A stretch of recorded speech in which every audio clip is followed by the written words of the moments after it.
Good evening. Happy Friday, everybody. Welcome to the Essential Credentials Podcast, episode 75. We are 3/4 of the way to 100.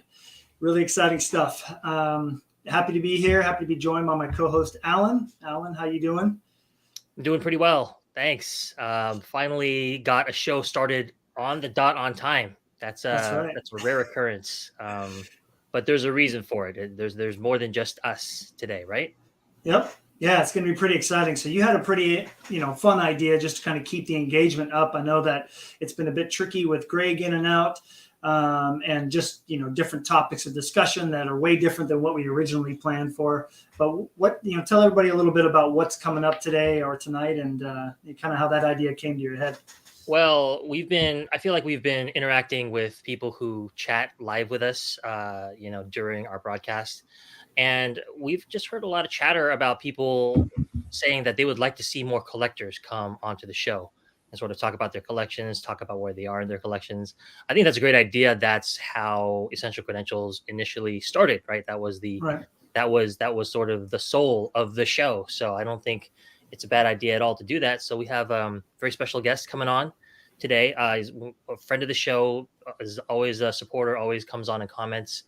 This is Ray. Some of you know him as Ray, but many of you know him as icollectichiro, one of the biggest Ichiro collectors around. So it's going to be a real treat to have him come on about half an hour into the show, and we'll talk to him and find out where he is. I'd love to know his story and where he is in his collection right now.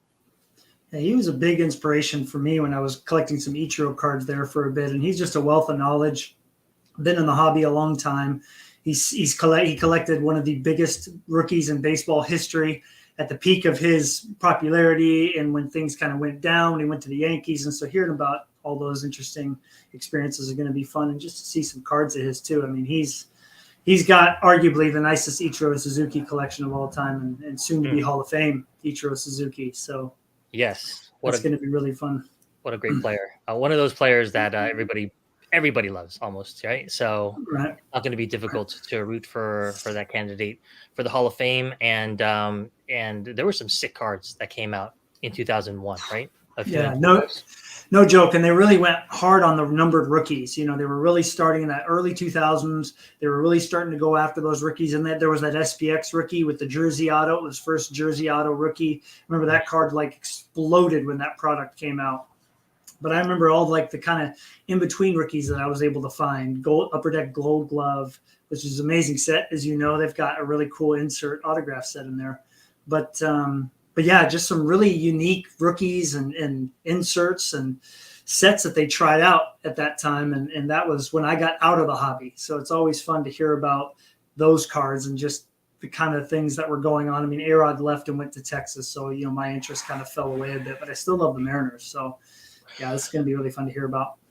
I was talking to Greg about this a couple of days ago, and he said that he thinks the 90s era really ended around 2004. That's when cards took a change, just a different course. And I don't know. I mean, I know that the Facebook group that you and I used to be super, super involved in, the one based on 90s baseball inserts, had a cutoff in 2004. Not for nothing, right? 2003, 2004, but right around that time there was a shift. So, but what you're saying is a lot of these cards that came in 2001, especially, sort of it hadn't changed so much. The baseball card industry hadn't changed so much that these cards were unrecognizable. There were a lot of cards from there that had their that owed their lineage to the 90s.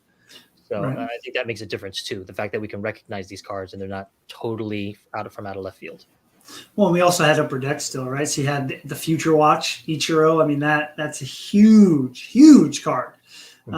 His SP Authentic rookie, and you had his Ultimate Collection rookie auto.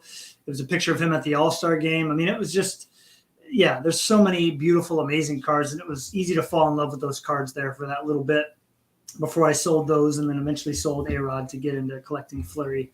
To get back into the Upper Deck side of things. But yeah, no, really excited to have Ray on here again. I'm surprised he's never been on the show. I mean, he's made it to so many of our live streams, and I had him on for a funny episode. This is funny. You probably don't remember it because I have the video unpublished, but we both played Destiny. I still do. I don't think he plays anymore, but we both played the game Destiny. We both logged on. We streamed for a bit. I don't know if you remember this, but we talked cards and we played. Yeah, it was a fun idea to try. Just think it was the audience that we had, gathered at the time. Nobody was really gaming. Everybody was going, 9-to-5 job or whatever they did, and then they collected cards. They didn't want to come on and watch. But it was a fun thing to get on there and talk cards, and every now and then people would comment. And so I think with a much bigger audience, something like that would have its place. But that's the only time Ray's been on here. So I'm really looking forward to having him come on as a guest and share some really cool stories. It's been years since we've had a non-regular sort of guest on. So really looking forward to it. One thing that happened this past week, we haven't talked about it yet, was that you were a guest on a pretty big show in the industry, right? You were on Jeremy's show, Sports Card Live, I think it's called. Mm-hmm. Yep, Sports Cards Live. Yep. I'm a fan of the show, fan of the host, fan of you as well. Just a fan of you as a host. So it was really interesting to see you guys on there. I didn't catch you live, but I assumed you had a good time. And I assume that you had a good time, basically. Was I wrong about that?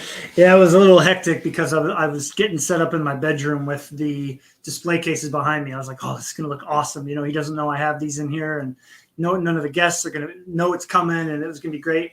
Hooked up the mic, hooked up the laptop, no sound.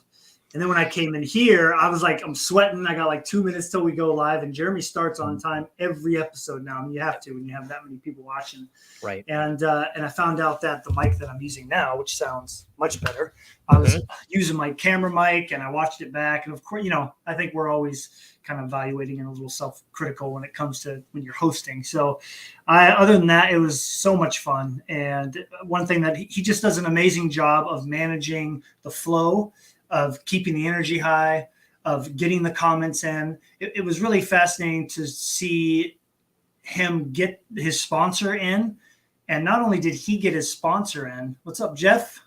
Jeff is a regular viewer now, Hockey Collector too, which is nice. The sponsor came in and he was all about vintage. So I had my vintage question ready, and the vintage guy kept me involved. Jeremy kept me involved. And he just does a really, really good job as a host. And while I was excited to be on there with him, I was just as excited to learn from him, because I think you're looking at a person who is at the top of their game and is doing what I aspire to do at a really high level. And I don't know, did you have that feeling too when you were watching it? Because we do this show together, you, me, and Greg.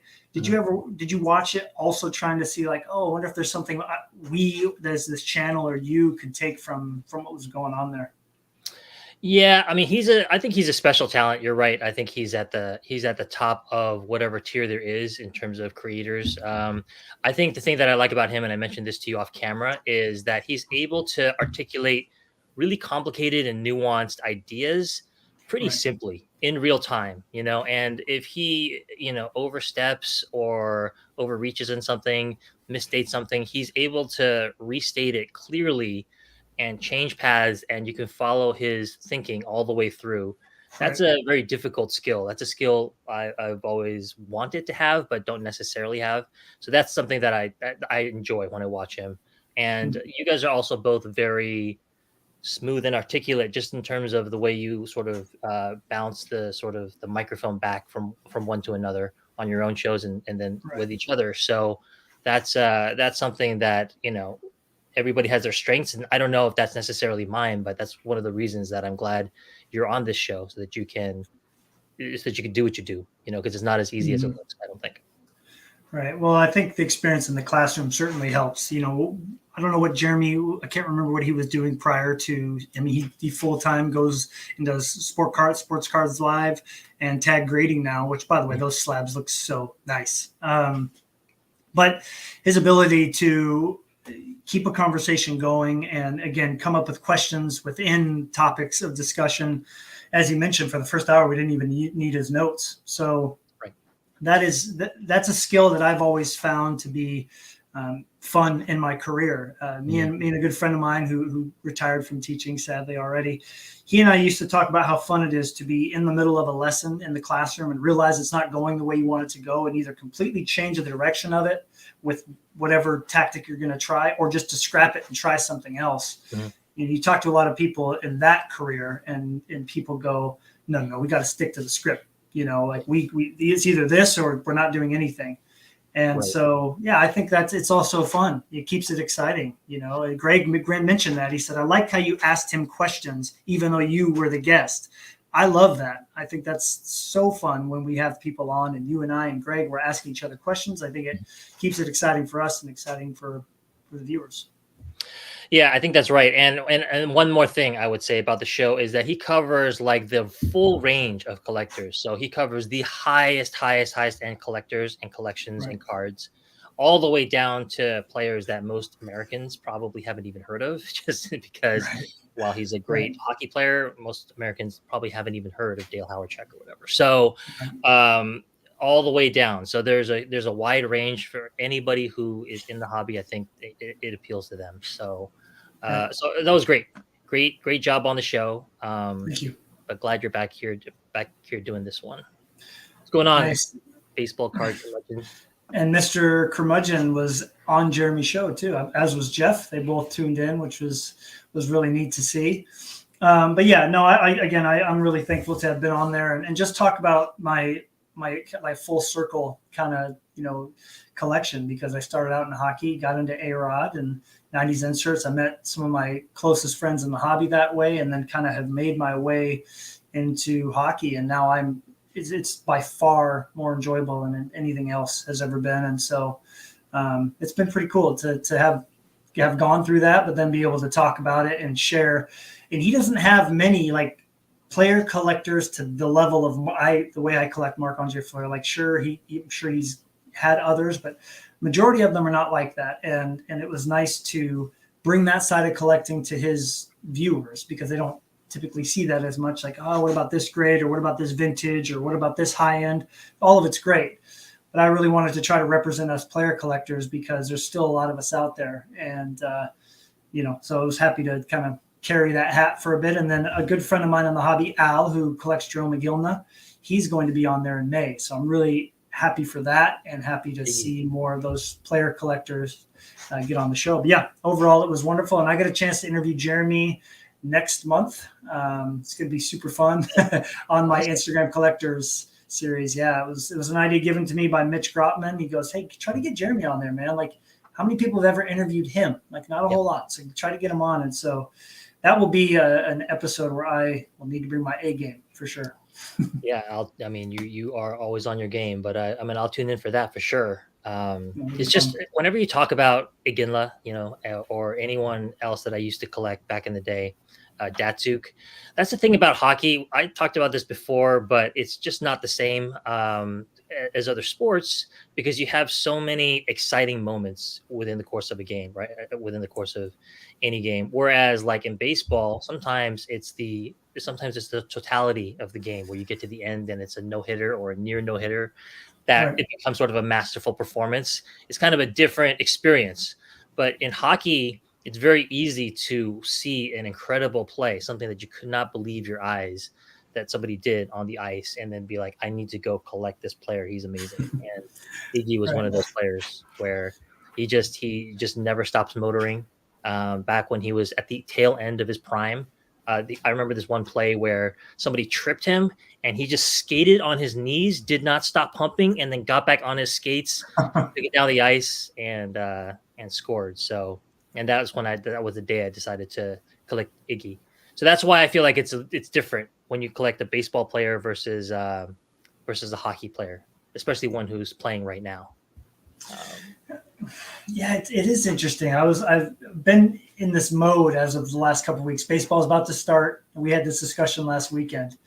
I think it was last Friday, and I was watching some '90s Mariners full games, and I found a really cool highlight of A-Rod. It was like a shallow fly ball to left, and he tagged up and scored easy. And I was just like, whoa, okay, like he was really, really fast. Like, but some of those highlights, I had to dig to find that. And there's he has his iconic moments he's had through the Mariners, but it's a totality. Like you said, his 96 season is a masterpiece. You look it up. He was robbed of an MVP by far. I don't care what anybody says. His WAR was 3 times higher than Juan, but they didn't look at it back then. Right. But again, a lot of his accomplishments, 40-40, just what he accomplished in the last 2 years in Seattle. But trying to find those like signature highlights, there's a few, but there's just not the ones like you find in hockey. Fleury's diving save in Game 7. Yeah. That, I've never seen a goalie make a big time save like that ever. Mm-hmm. And then his diving glove save in Vegas. I mean, those are extremely iconic moments. One of them in a regular season game. So yeah, it's a very good. Yeah, that's the thing is like he has to do that. I mean, he has to stand on his head. Any good goalie does several times a game, right? Just like a spectacular play. Otherwise, your team goes down. So that's just the nature of hockey. And it reminded me of I haven't been watching much baseball. I don't watch much baseball anymore. But the World Baseball Classic just happened. Did you see that last at bat between Ohtani and Trout? That last pitch was completely filthy, man. I mean, it was coming in straight, and then 3/4 later goes boom and just turns away from his bat. I mean, it was one of the greatest pitches and just the beloved every 4 years type deal that we get. I know there's been a little bit of debate about the injury thing. I still can't believe that Edwin Diaz jumping up and down with his teammates. He wasn't like he was Kendry Morales jumping as high as he could and then landing on someone's foot and breaking his ankle. Mm-hmm. It was just a regular play. But I mean, what do you think about just, in general, having it every 4 years? Did you feel excited watching those games? I have a close friend who's a huge baseball fan, the biggest baseball fan I know. I mean, he and Greg are probably tied in terms of like they watch games every day still. That's something I did in the 90s. 80s and 90s, early 2000s, but not much after Bonds retired. So at least my buddy is a huge fan of the World Baseball Classic, but I don't think most Americans care that much about that, So, and I didn't really pay attention. It wasn't until I found out that Ohtani faced Trout in the for all the marbles, you know what I mean, the bottom of the ninth or whatever it was, for the championship. Then I had to watch it, and it was an incredible at bat. For Ohtani, especially two of the greatest players, the 2 greatest players in the game facing off for all the marbles. That's kind of like a hockey type thing. That kind of thrill, that pitch that you're talking about, is something that stays in your mind forever. If you started collecting Ohtani after seeing that game or that inning, you could be forgiven for something like that. Right. Well, his popularity certainly continues to go up, and I don't know if those 2 guys will end up on that team forever, but if that team ever becomes a winning team, you're going to see the hobby go even crazier for their cards. I mean, it's already at a peak, I feel like, but yeah, they would certainly take off. But, speaking of cards, we've had a pretty good, I mean, depending on how you're looking at it, I think for us personally, we are pretty happy with how this year's gone so far. I mean, we're sitting here, 1/4 of the way in, and it's certainly been. I mean, I can't say if it's been better or worse than expected, but it's certainly been. As I was looking through all my scans and everything that's come in, there's been some surprises. Yep. There's been a pretty big disappointment, which we'll talk about before we have Ray on. I definitely want to talk about that. Okay. And there's been some cards that we've had to pony up a little bit extra for, but we're happy that we did so. So Alan and I wanted to show off some cards earlier than usual and have a little discussion about them. And then Alan, you did mention that your fire for Bonds is starting to be rekindled, which is nice to hear. First of all, everyone wants to know, I'm sure, even though they didn't say it, have you been opening packages quicker once they arrive at the house? I have. I mean, I think once we get to the showcase part, if I can find it, there's a card that came in recently, and I opened it up and recorded a video, but I haven't posted it yet.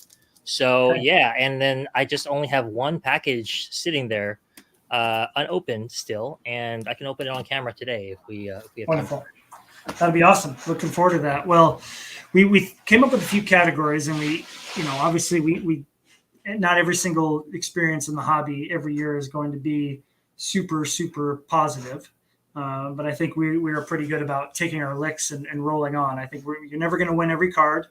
You're not going to pay exactly what you want for every card. But I think in general, I feel really, really good about what have accomplished so far this year. How about yourself? How are you feeling? Now that you've kind of gotten back into it, are you pretty pleased with the additions to your Bonds collection so far? Well, I mean, just like anyone's collecting story, there are triumphs and there's the opposite of whatever that is, the Right. lows. And I had a recent one as well where I was trying to go after a card I really wanted, and it didn't come to pass. As one that you sort of you don't you almost are will not allow yourself to sort of wish for that card because you don't think it's going to happen unless you actually finally get it. So I could be a little bit more specific about that in a minute when we're in that phase. But then there are other cards. For example, I'll just show. I guess maybe we'll do the most recent nice pickup that we got. This is mine. It's a die cut UD3 from 1998. This is the gold tier, and then each of them have a die cut parallel, and so this is the parallel out of 100. And I'd been chasing this card for almost as long as I've been collecting Bonds inserts. One came up about 4 years ago. I was talking to Ben Franklin.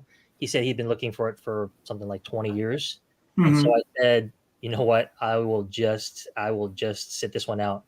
And so he grabbed it. And ever since then, I've been looking for this card. And finally, three of them came up in quick succession. I reached out backdoor to work out a deal and was able to snag it. Now I'm a little concerned about the grade. It's a 5, which usually means there's some sort of serious structural damage, like some hidden Right. piece or something. Something's wrong, right?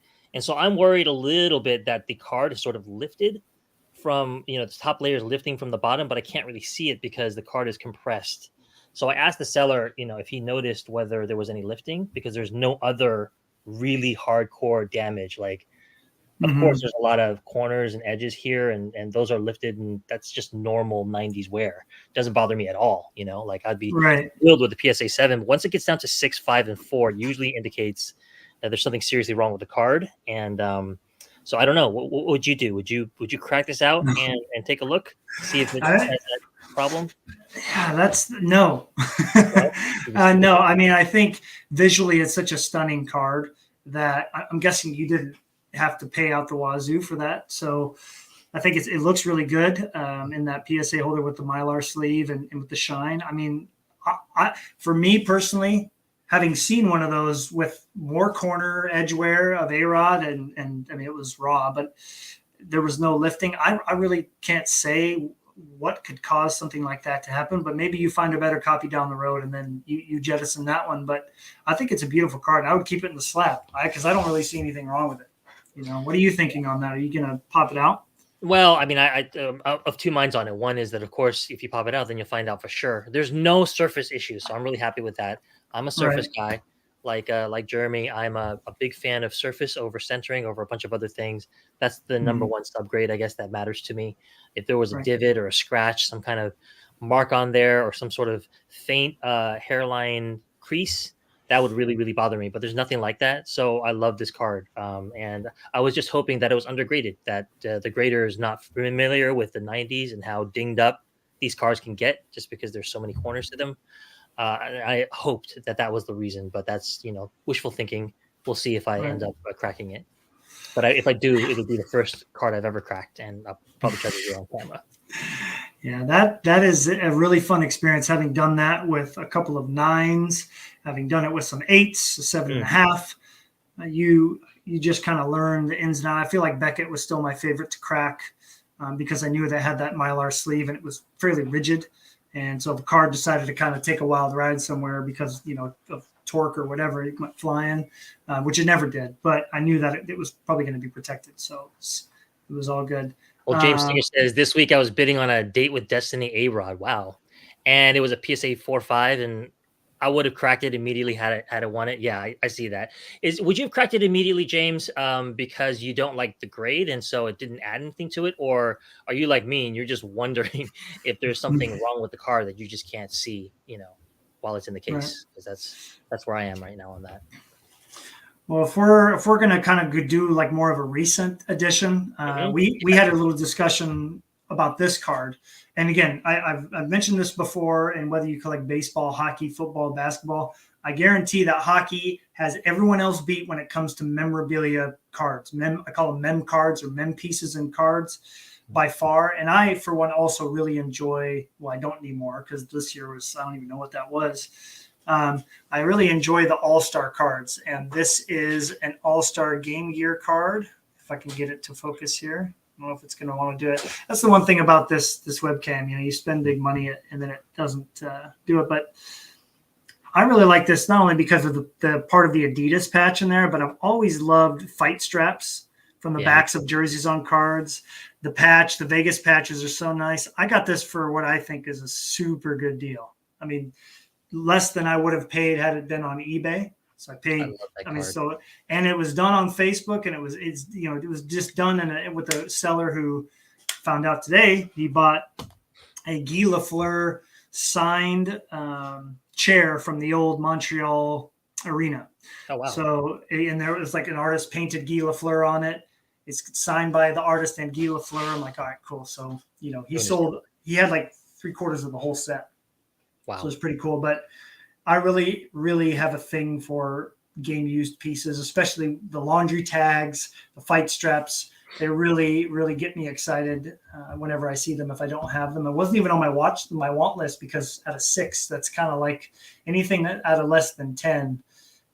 The odds are you're not going to see it anytime soon, and you don't want to sit around waiting for it, right? So that is definitely my favorite, most recent purchase this year is that card.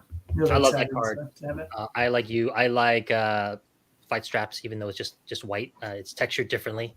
I remember when they first started putting white fight straps in artifacts that first year. I can't remember. It was in the mid 2000s, I think. Right. Late 2010s. I thought it was very cool. Same with the tags. Like a lot of people don't like laundry tags, but it does it for me, especially when they vary and put all 4 different types of memorabilia in 4 windows. Right. I don't know how you can not like a laundry tag. Like, it's one of the most unique parts of a jersey and one of my favorite card in the collection. It's hard to always have to pick one, but that Pittsburgh one that's got part of, Pitt in it, that patch, and then the other laundry tag that's got Fleury's number 29. Like, it was his tag from his jersey. I mean, like, come on. It's just, and everybody has their own favorites, but those I think are some of the most unique. James Stinger responds, I don't like grade in general, but also look really good as far as you can tell via pictures. Figured it'd still look good on display regardless. I'm sure it would. If it looked good from close inspection, online from good pictures, then usually there are no nasty surprises. But I guess speaking of nasty surprises, I can open a packet right now. There's a Bonds collector from the Facebook group who I did a deal with several years ago, and there were some print lines and some just damage to the card. It was Pinnacle inside, I think it's not the die cut one. Well, you'll see it in a second. So I sort of complained because there was damage on the card that I didn't see from the pictures. And he's an old school Bonds collector. He's been around a long time. Just recently sold his 1998 PMG because those things are selling for nearly 5 figures now. Yeah. Blame for that. But I mean, he has like a lot of copies of many of the cards. And so this is the replacement card. I haven't looked at it yet. What year is this? This is 98. 98? Yep. Oh, yeah. 97 is the one that everybody pines after, but 98 is still pretty cool. And there was some damage up here, but he was kind enough to agree to fix this. And I initially emailed him about this like 2.5 years ago, and it took 2.5 years for us to finally complete the trade. But that's what happens in this hobby when you're trusted and both sides are trusted and know each other. There's no real rush, and I'm never in a rush really. So very nice to see this one come in finally. And he also picked up another, I guess a copy of this card that he sold to me. And I've been looking for this for a while. I don't like it because I think the face is so silly, in terms of the way it actually rendered. It looks nothing like Bonds. But it's an important card. So I finally picked it up. What is this? The Date with Destiny? Yeah, speaking of A Date with Destiny, there it is. The same one James was talking about. So I guess he was looking for this card of A-Rod. Yeah, so that was the one he was bidding on. Yep. Yeah. So it's out of 124, which is really cool because that was a number he wore before he changed to 25. Out of respect for Willie Mays. But yeah, Right. this is this card is in. I looked for it for a while. There's another collector who does watch this show from time to time who picked it up, and I don't know if he still has it, but it's one of those things where these cards are out of 100. They don't come up very often, but there are 100, and you eventually will land one. So that's my most recent pickup. Well, first of all, do you like the 98 Diamond Edition better than the 97 die cut version, or do you prefer the nice die cut without the foil shine? Because I'm always curious, because there seems to be a pretty big divide on those cards. That's a great question. I am typically a shine person, but I'm also kind of a prestige whore. And so the 97 is much more prestigious. It's the one that everybody knows about and wants. And so I would say I don't have it also. So it's easier to want something that you don't have, appreciate something that you don't have. Never had a real good shot at it. So, but I mean, this is a beautiful card actually. Like I've never actually looked at it. When a card has damage on it, I just don't look at it. So even if it's a $2,000 card, if it has like a print line or something, I can't bear to look at it. It goes immediately in a box somewhere, and I never look at it again. So the other version of this card, I didn't even really know what it looked like because I saw the damage, and then it just pretended it didn't exist. Okay. And that's why I can't buy cards that are damaged, even if they're really rare, because that's my personality. I can't do it. Well, can we talk about the fact that Bonds was hitting under 300 at some point on the Giants in 1 year? How did it even? Well, 291. What was he doing? Well, his lifetime EA is I think 298. So he wasn't, for those average Hawks, he didn't hit for a high average for a lot of years, but he's still pretty good. Right. Yeah, well, so that's my most recent pickup. Did you have one that's close to you? Well, I mean, that one was most recent. Other than, I mean, this one kind of counts. This is from the Cup. This was in the Cup this year, but it was an update card, meaning he signed it after it came out. So this is the 1920 Cup Foundations Quad Jersey Auto. I love how the jersey pieces are different colors, 3 out of the 4. And the gold pieces always have some like extra indentation on them. But I would say, just to kind of move into the category of like, I don't want to say like most expensive, but most significant addition this year so far. And only because Fleury only has one other one like it, it would be from Metal Universe. It would be the Precious Metals green.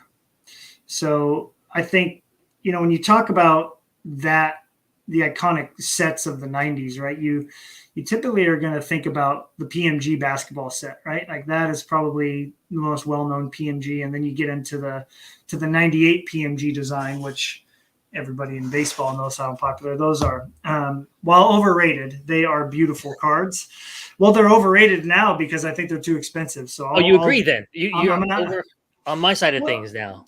Only because I will never own one now. So it's completely unobtainable. I can't just be like, it'd be nice to own a 98 PMG of A-Rod. That's not going to happen. But yeah, so I think that getting a PMG green of Marc-Andre Fleury, being that it's only his second one he's ever had, was pretty significant for me. And I got it for exactly the price that I wanted. And yeah, so I mean, you can't go wrong there. Can't go wrong there at all. You can't go wrong there. It says PMG, but it also recalls the aesthetic of the original great, probably considered the greatest insert from the 90s. Right. I still have trouble admitting that basketball has such an outsized influence on the hobby, on especially this genre of the hobby. I'm going to do a video on what the most important baseball card inserts are from that era. Oh, wow. But and I think the PMG wasn't always, at least in baseball, respected as highly as it has been in basketball. And I think that's what I mean. That's partly what I mean by overrated. The other one is like it's overpriced right now. It's overheated, I would say. Like definitely. Maybe that's where everything's going to eventually go. But all the buzz is around that card right now, around that set. and rightfully so. It's a beautiful card. It's a beautiful card, and that's a huge congrats to you. What is that out of 10?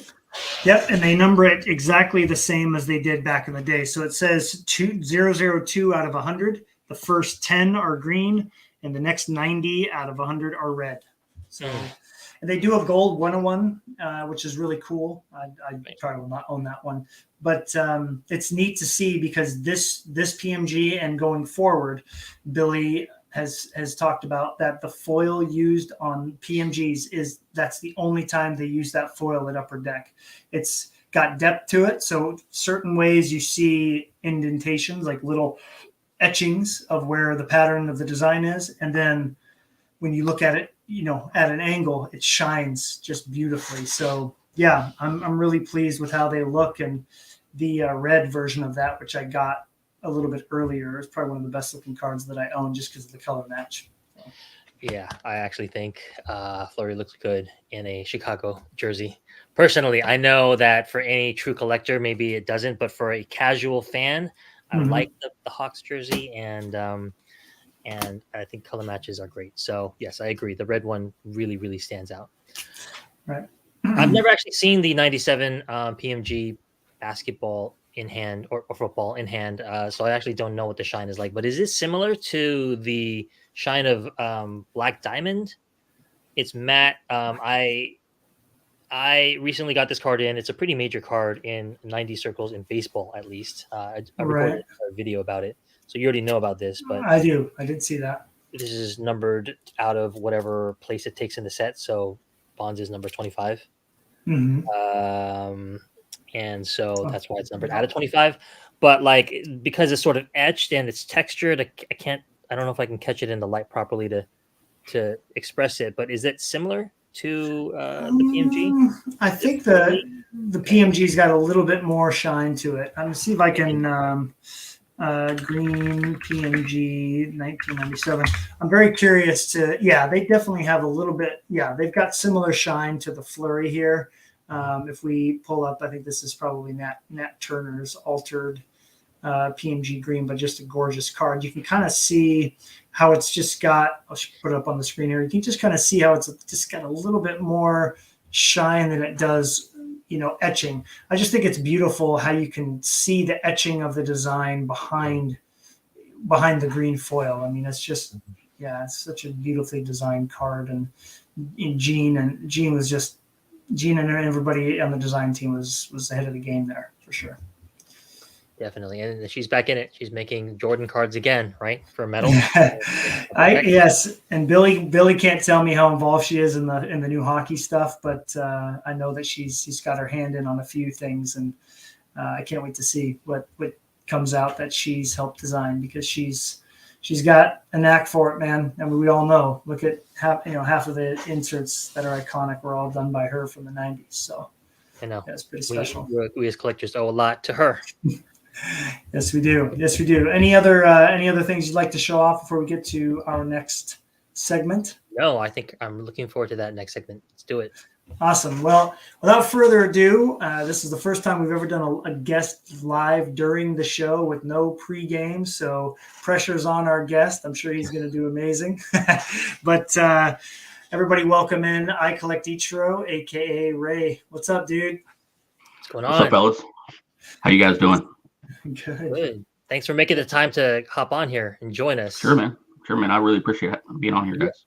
You're always so good about talking to us over here on the side column. I don't know if you have it pulled up, but it's good to be able to speak to you in person. And Matt has told me all about your Ichiro collection, so I hope that you did have a couple of Ichiros sort of stacked up within arm's reach for us to have a look at. But I haven't talked to you very much directly.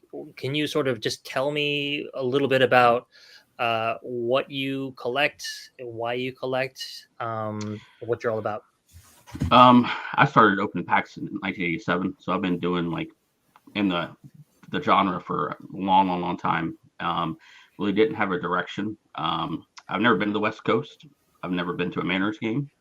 It's funny, everybody always has this correlation to what's going on with me and Ichiro and why him and stuff like that. But I'm a big Braves fan. I'm from Florida, originally from Kentucky, so kind of more in the southeast. Didn't have a direction. Collect a lot of Brave stuff here and there. Basically whatever caught my eye. If I was at a show or buy a box open here and there. And then one day, like 2010, I was like, started looking at my collection and really wanted to put a focus to it. Instead of, buying this player, buying that player, I sat down and looked at, I had like probably a dozen cards to look through. Who did I like watching? Who did I really enjoy watching? And it came down to Ichiro. But also, he wasn't injury prone. It was from 2001 to 2010, the streak he put together, those 2,000 plus hits. He was just very consistent. Year in, year out, you can count on him doing what he does. So, he was electric. He was, worldwide phenomenon player, much like we see with Ohtani now. And I just liked him. There was no drama off the field. There was no, he wasn't linked to anything. And he played the game. He's old school, hard-nosed player, and before him, one of my favorite players was Tony Gwynn, which you look at now when I really start looking back at things, it makes sense. It's not necessarily a power hitter, but he's stack up the hits year after year. Did you so you made the decision in 2010 to focus on Ichiro, and you've been just like laser focused on him ever since? Yes. Yeah. And then what did you trade? So you amassed a collection up to that point. You were a Braves fan. Maybe you had Maddox and Gladden. I don't know what you had. Did you move all that out in order to bring Ichiro in? I hoarded it all. I still got it all. Wow. Yeah. I run out of room. I was talking to somebody the other day, and there's cards I haven't really seen in a few years. I'm not exactly sure where they are. They're somewhere in a box or a bin, and I honestly got too much stuff. But it's even my Ichiro collection it's 11 3-row graded card boxes right now. Sometimes you post on the Facebook group, and you've got like several copies of like the best Ichiro rookie. Yeah. It's a little bit confusing for me because one of them is like a real rookie of either Pujols and Ichiro, you know what I mean? And one of them is not. So I hope that you have one of those to show us today and can sort of explain the significance of it, because for the untrained eye, it just looks like all good cards, but you can't tell which one's the best. Sure. Why? Even when in 2010, the prices compared to what they are now, or they have been, they were super cheap. That's why I have I got 3 or 4 of a lot of his rookies at least, because you can go to card show, you pick them up $5, $10, $12, $20. Even the good ones. Even the retro fractor, I bought that for $70. How much is it worth now? Maybe $2,500. Oh my goodness. The retro fractor. I want one of Bond. Do you have that to show? No, I don't have that available right now. No. Okay. I am not very familiar with the 2000s, so I'm only now making my way there. But I do love the fact that the retro fractors on the back are really sort of old school, and then on the front, blast you in the face with shine. Right. That was definitely one that I targeted. That was one of my only cards. And I look back and I lost it for, I think it was 180. Now I'm just like, what was I thinking, man? I should have been way more. But Ray was great because we had some really good discussions about which rookies to target. Which ones could you find that were really rare? One that I keep going back to, Ray, was the Donruss signature rookie. Do I have that one right? It's blue. He's swinging. And it's only out of I think, 300 or something like that? Yes. It was super, super sneaky tough because you're looking for autos in that product. You're not looking to get a numbered rookie. Nobody was wanting that. And so that card was a huge target for me because I like trying to find those sneaky rare cards of Ichiro, and they weren't that expensive, looking to now where they're at. So yeah, Ray was a huge help when it came to that. Your website too is a really big help, just going through there and looking at all the different variations. It's hard to know everything that's out there unless you have a visual library like that.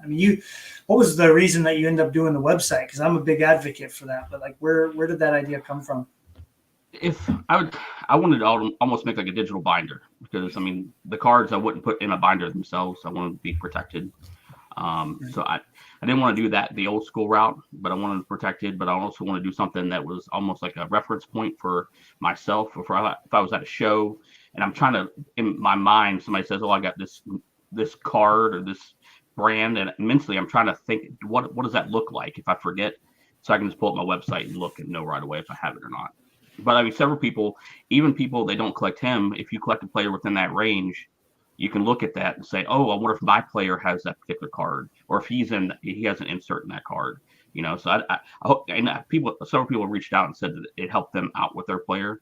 So I just use it, as a reference point, and I hope others can do the same. That's interesting because I have terrible memory, like one of the worst. I feel like I forget more about 90s stuff than I know, quite a bit. So to have a reference is a great idea. A lot of the times somebody will say a 90s insert that I should know. I should really have been here long enough to know it, but I've forgotten it. As soon as I see it, I'm like, oh, of course, that's the one you're talking about. But like before having that reference, you just can't summon it in your mind's eye. So that's actually a pretty good reason for that. And one thing that's interesting with Ichiro for, a lot of the rookie cards and stuff like that, a lot of those rookies had autograph versions of those cards available, but he was under strict license with Upper Deck, so he only has two cards, period, rookie year autograph. Wow. So who else has? I mean, I a ton. Yeah, I would say probably maybe 75 at least. I would think. Yeah. But each do you have any of the rookie card autographs? I do. I don't have those. I don't have those to show. No. With you, what are they? What are the ones? Just so that I know. The Ultimate Collection, which is number 250 on card, and then the SPX, which is a cutout window. They had like signed like a piece of something, like a cardboard or whatever. So they cut out a window. I like that, and it's got a piece of his jersey too. But the way the autograph sometimes doesn't fit perfect in the window. It'll run off a little bit. So yeah, I don't mind it, but I mean that's the ultimate collection is the creme de la creme. Is the one, huh? And it's they didn't have a photo too. Sorry. Yeah, go ahead. They made 250 of those. Right. That's his only true on card rookie card. That's it. Well, in hockey, the best card you could get of a player was the rookie shield, I think, arguably. So that's the thing about collecting baseball now is if there was a hockey card that I used to collect, then there's a reference point for me as well, like the holographics and of course Ultimate. So that is amazing. Only 250 in the world. I don't think probably doesn't get its due, right? No. It hasn't, but I mean, I did like a top 50 or so video like 2 years ago, maybe end of 2001, maybe, and it was up there. But I mean, I predict that's going to be a $10,000 card, and the last one sold for almost that. So I mean, it jumped up quick. But I mean, if you want the best of the best he only has two to choose from, and a lot of people value that one over the other one a lot more. So. Right.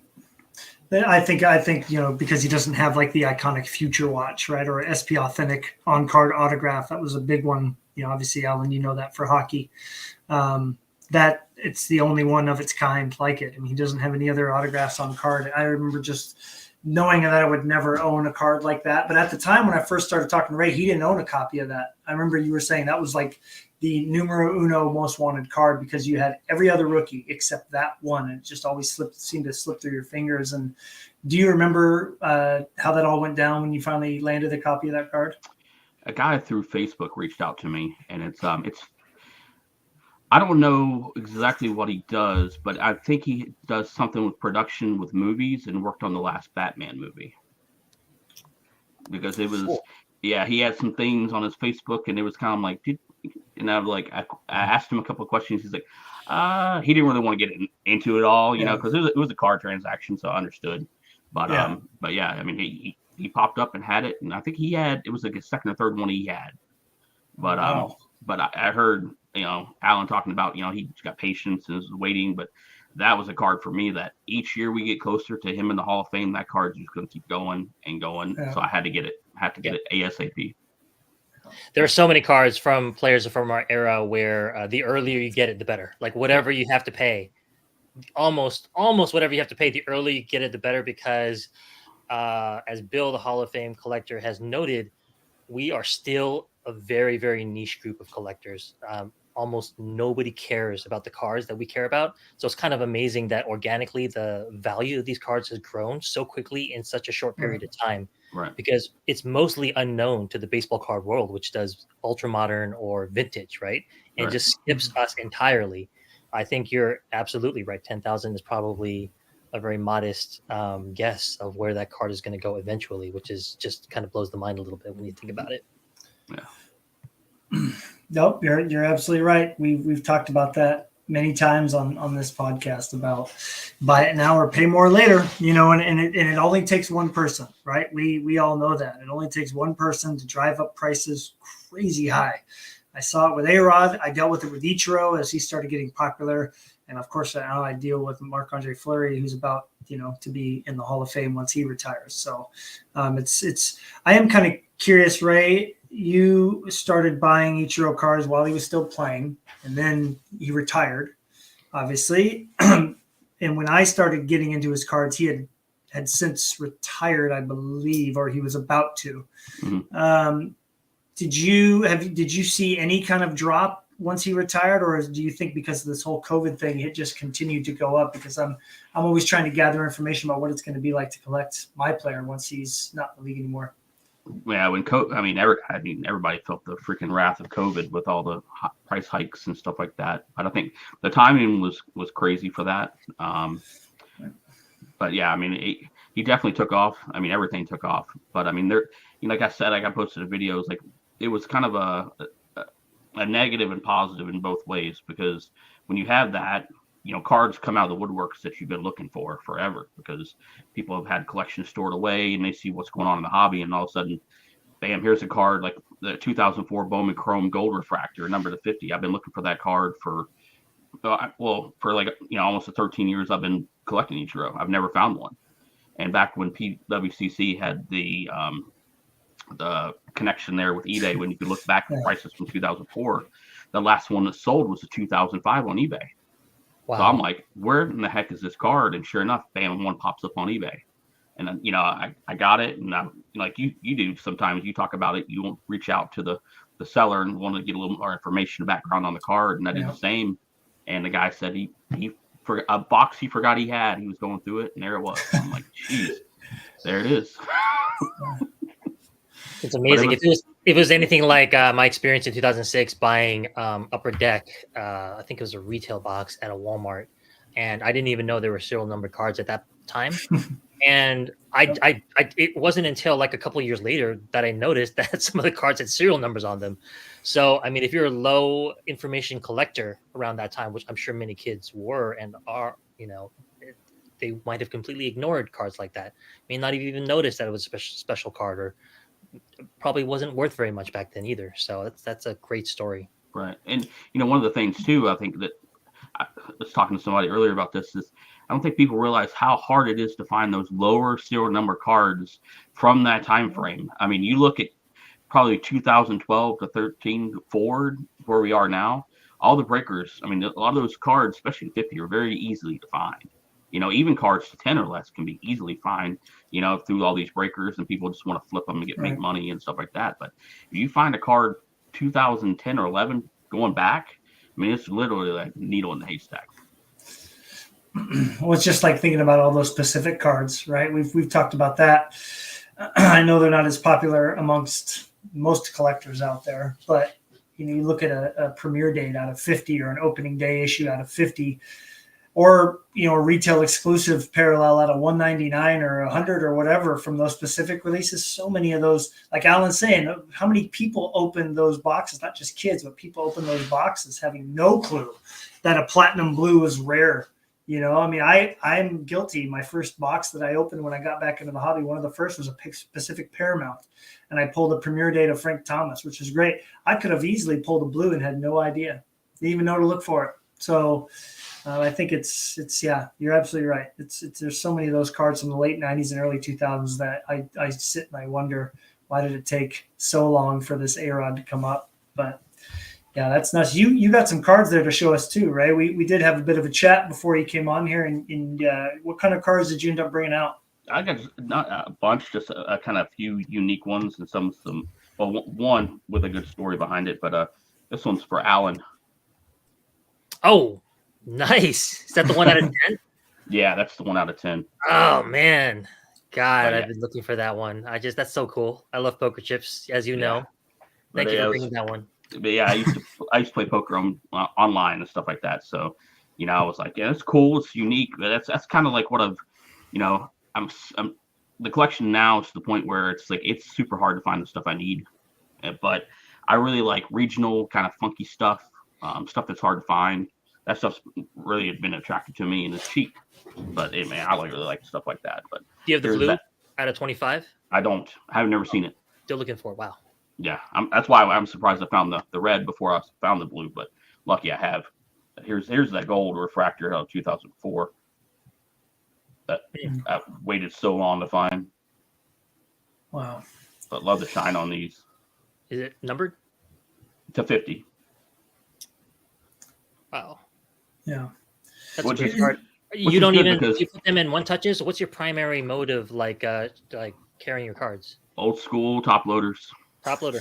Top no loaders. no penny Same sleeve. there. Or no No package mags. around it, right? Yeah, no bags. Yeah, Huh? well, yeah, I'll do the superior fits, Yeah. and all that. But I just go with the tried and true. I mean, these things, this has lasted and worked for years and years and years, and it doesn't cost that much. It doesn't take up space. It doesn't take up. Doesn't take up a lot of weight. I think it's personally the safest way to store a card. Yeah, is I do too. Even top loader. This is a card I picked up, a 2005 platinum medallion. God. That took a long time to find. Nice little hollow foil on the front there, and these are out of 50.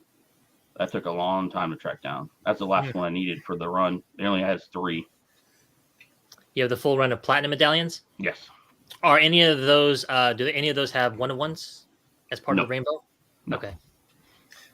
Isn't that crazy that they got rid of it after they did it in the 90s? You'd think in the 2000s they'd be doing that every year, right?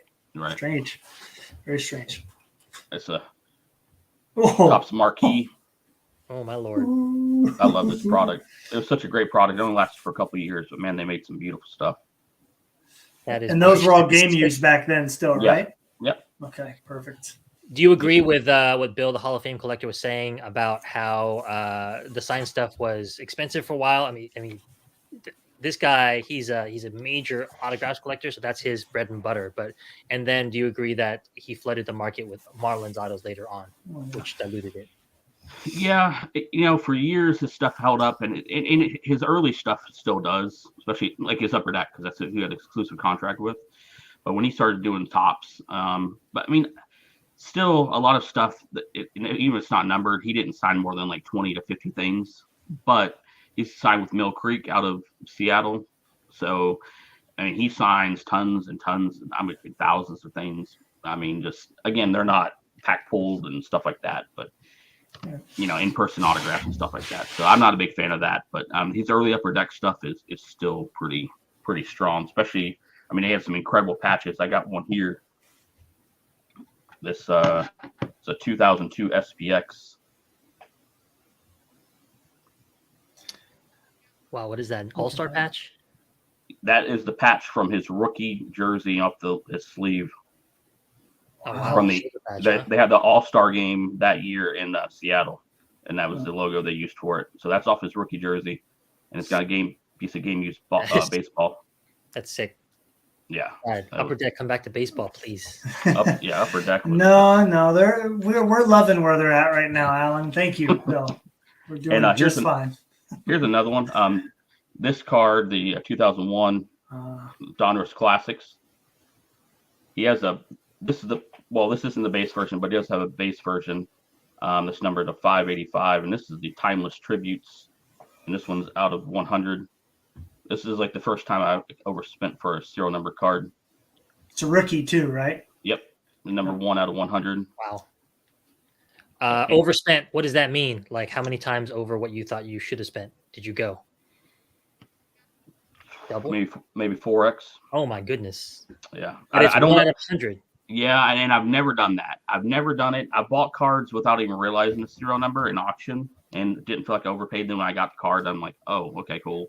It's like jersey number, or it's the last one. But that's the first time I ever paid a premium for a card, a serial number like that. But that one just hit me. I don't know why. And but then I posted this one in the Facebook group. This is the Significant Signatures.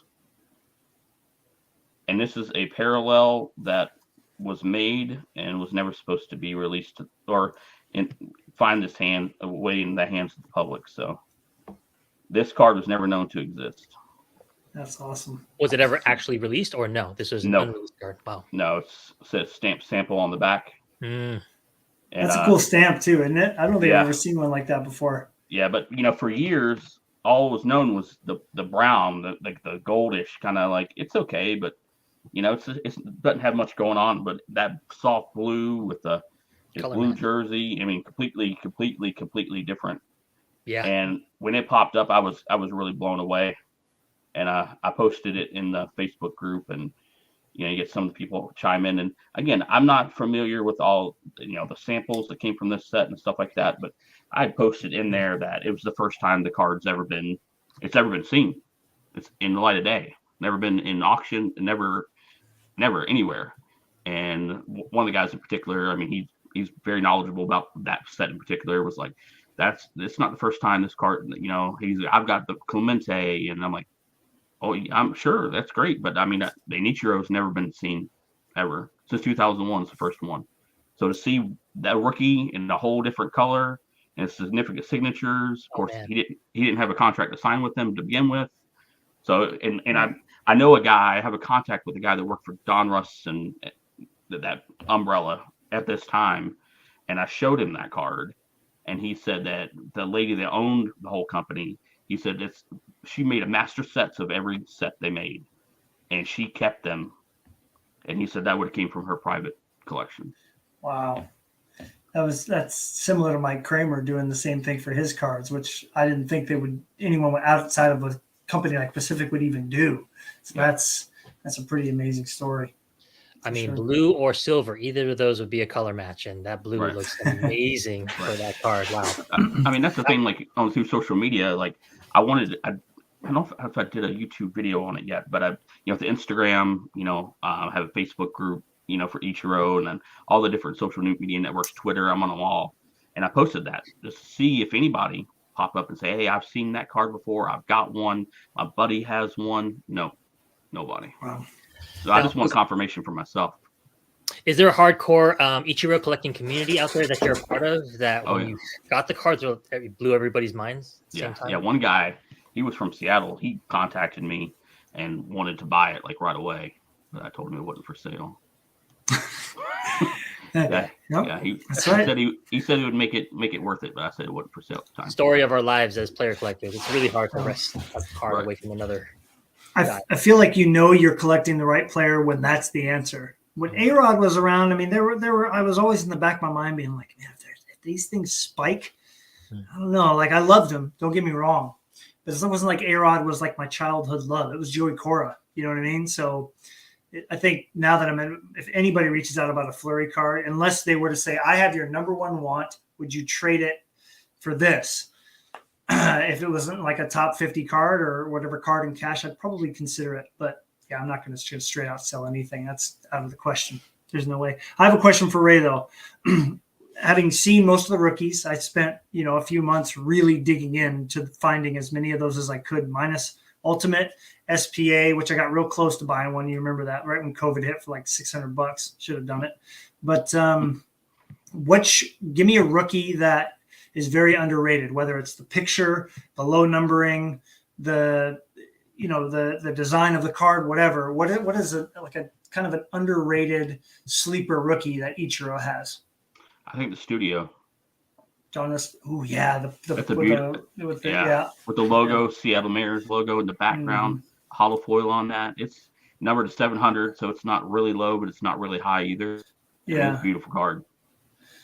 I missed out on a few of those, and they always went higher than I thought they should have. I don't think I really appreciated the portrait shot as much as others do. So okay. Yeah, I love a 101 as much as the next guy, but for a card to really take off, you need enough critical mass, enough examples of the card so that everybody who wants one can aspire to get one, and so 700 is about right, like for a superstar like that. I could see why that would be one of the under the radar, like sneaky good cards to pick up of his. I'm kind of curious too, because Alan and we had a discussion. I don't know if you saw that, Ray, before the show, like iconic moments or iconic, seasons in our players' careers that we collect. I have a few in my mind, but I'm curious. And Alan, I'm sure you can come up with one too. Do either of you have an iconic? I'm sure there's plenty for Ray, but like, what's the first iconic moment that you think of with Ichiro? Like, was there a moment too, Ray, that you were like, oh man, this is it. I'm collecting them. Like either of those come to mind?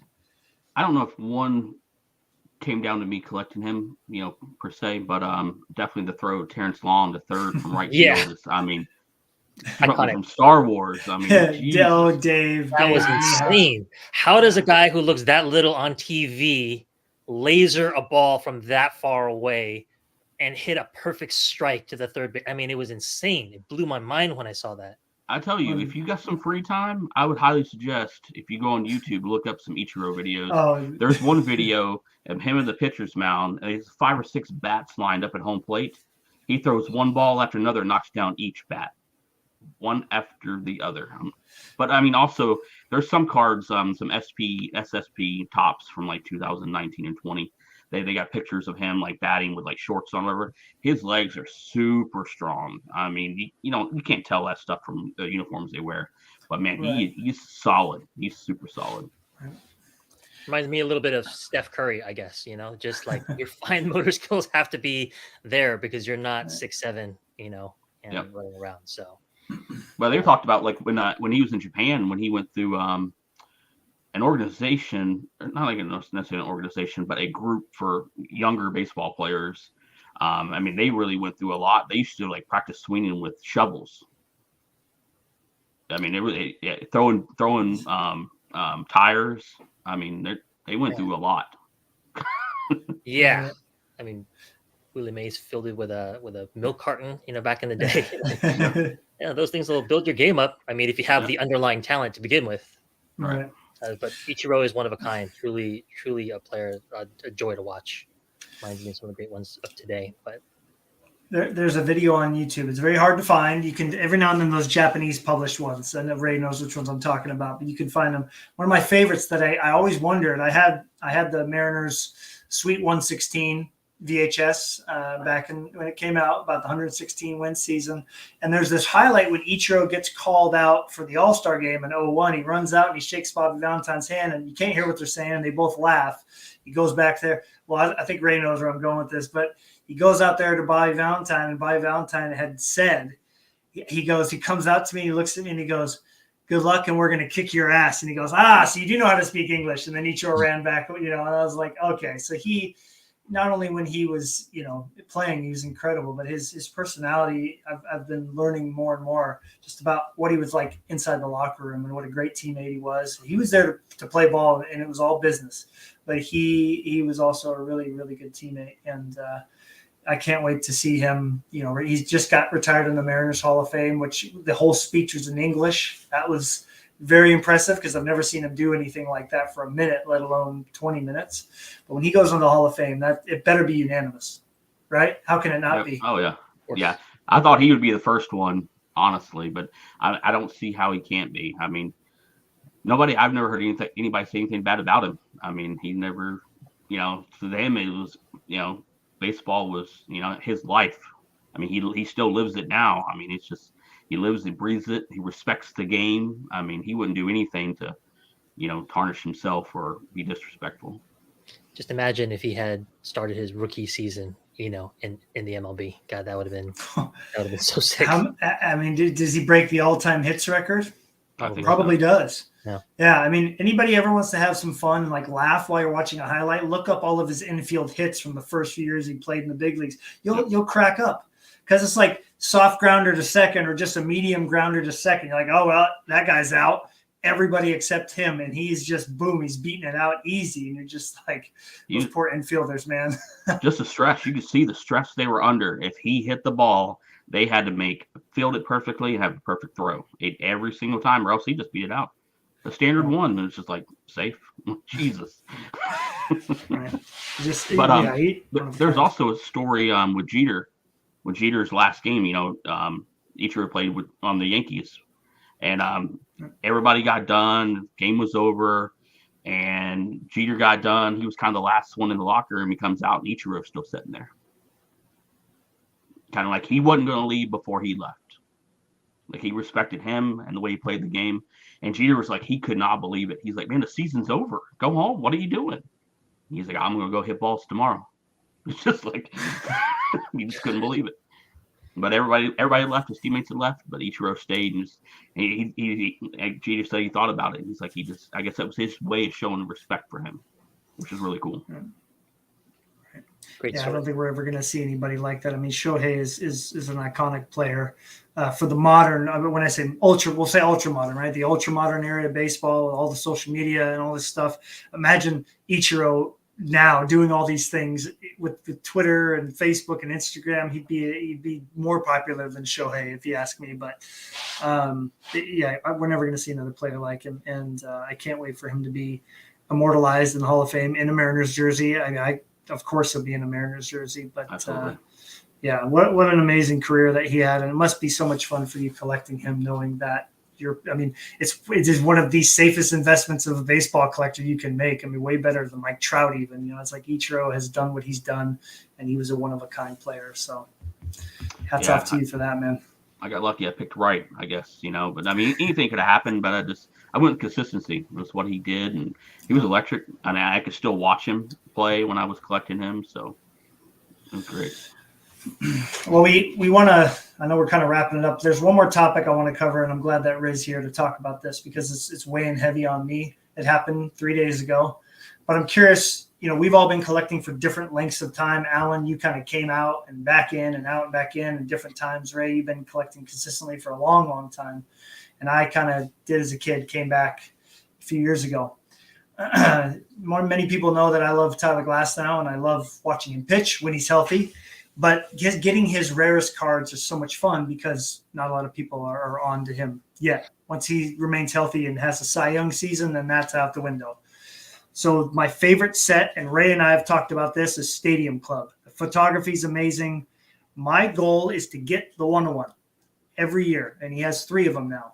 So I got the first 2 for, decent prices, and this year's one popped up, and I'm like, this is a slam dunk. It'll be the cheapest one. Well, Ray, you remember this game. I'm sitting on the couch playing Destiny, and my phone vibrates, and it wasn't the vibrate for 9 minutes till the auction's ending. You better get another bid, and it was, this item's gone. I was beside myself. I was completely beside myself because I had made the mistake of not setting alarms and making sure I was in front of my computer. You do that when cards like that end. We all do that. But I had to learn a valuable lesson, and sadly, buyer paid, and I'll probably never see it again, most likely. So I'm curious, through all your guys' travels, card collecting, does this sound familiar in any way?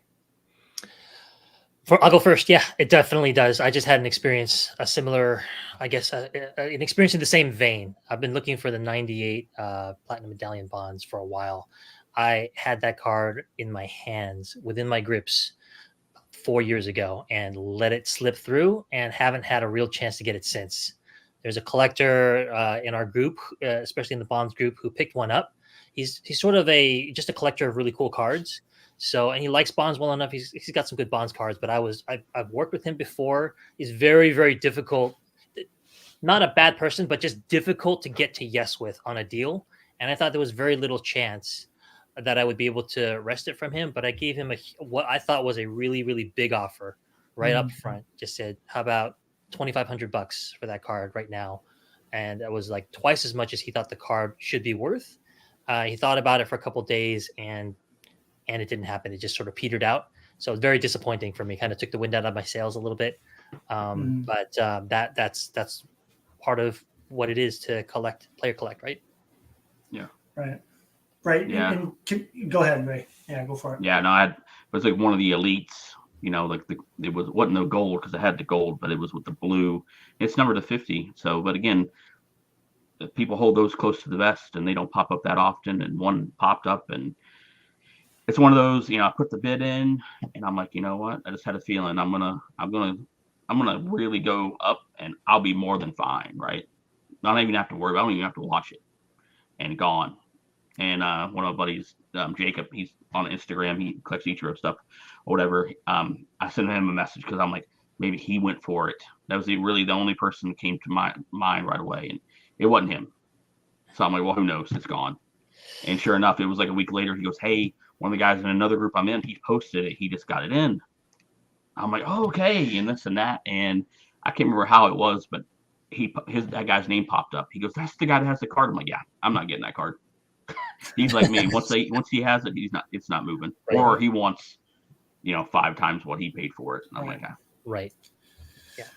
How do you guys, so all of us have had that, and thank goodness, because I would not bring this up if Alan didn't own the Central Credentials pink.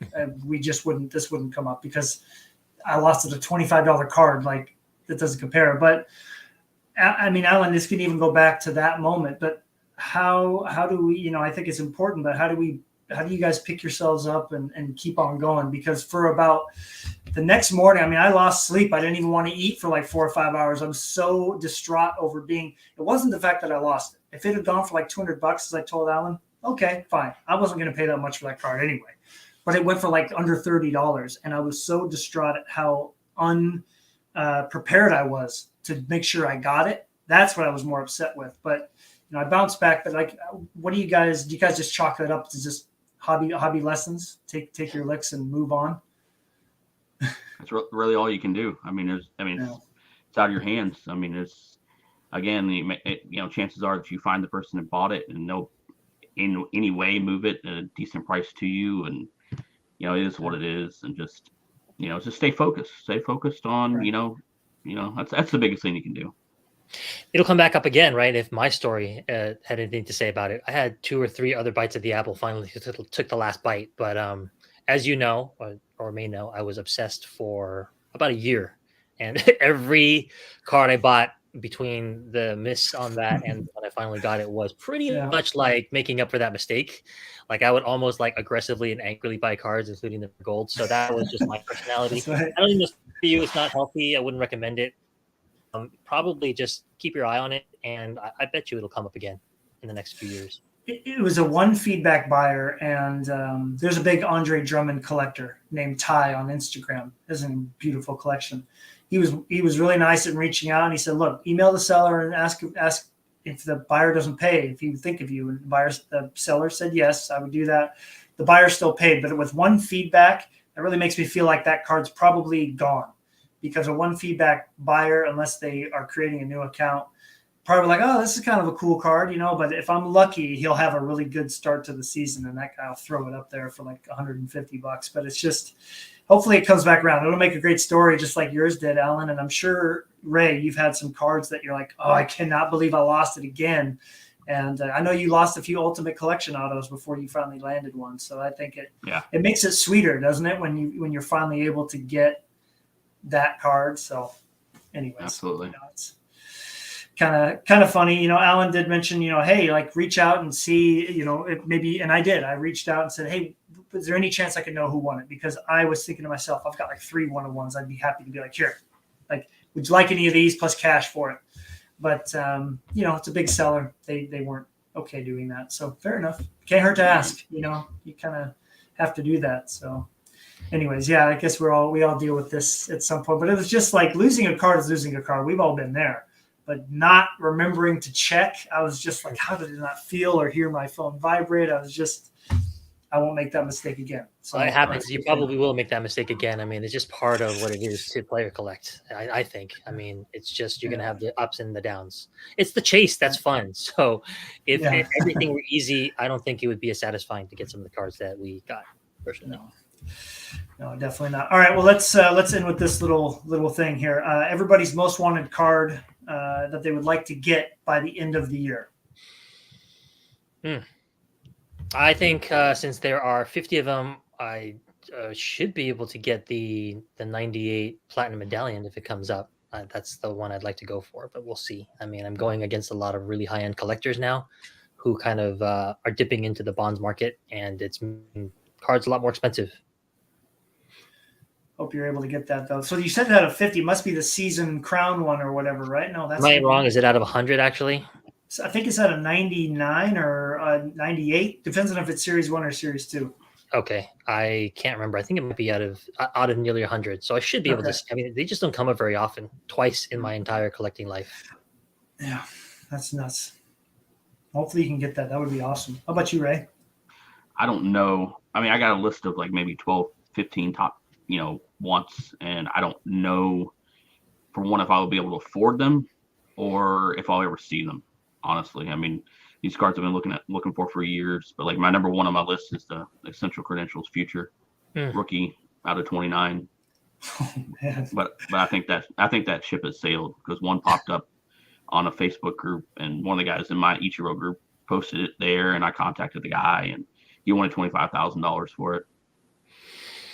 And the guy traded him $30,000 worth of cards for it. Yeah, I was going to say, it seems like a fair price.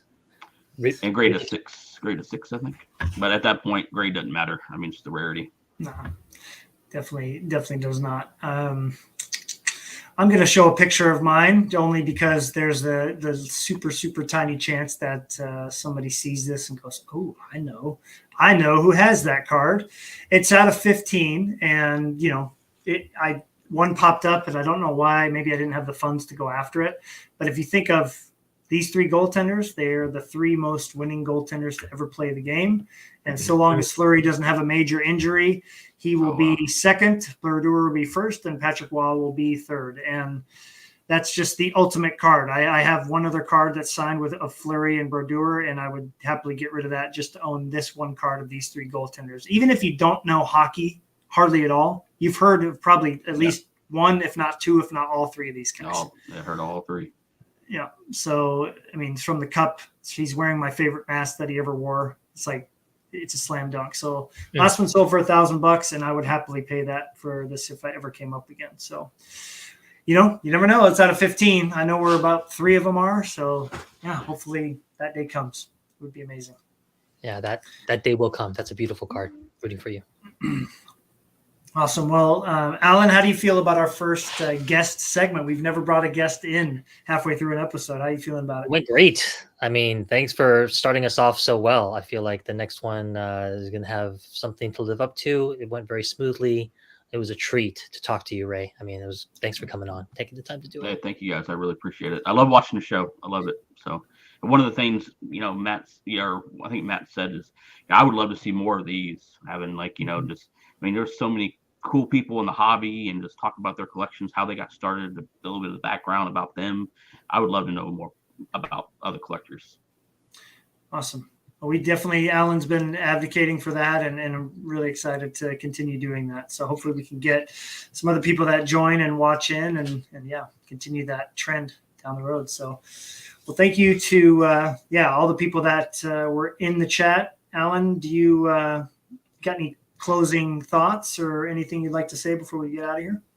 No, I mean, I think we said it, which is that this is I think it makes it fresh, to bring somebody new on, somebody who wants to talk about their collection.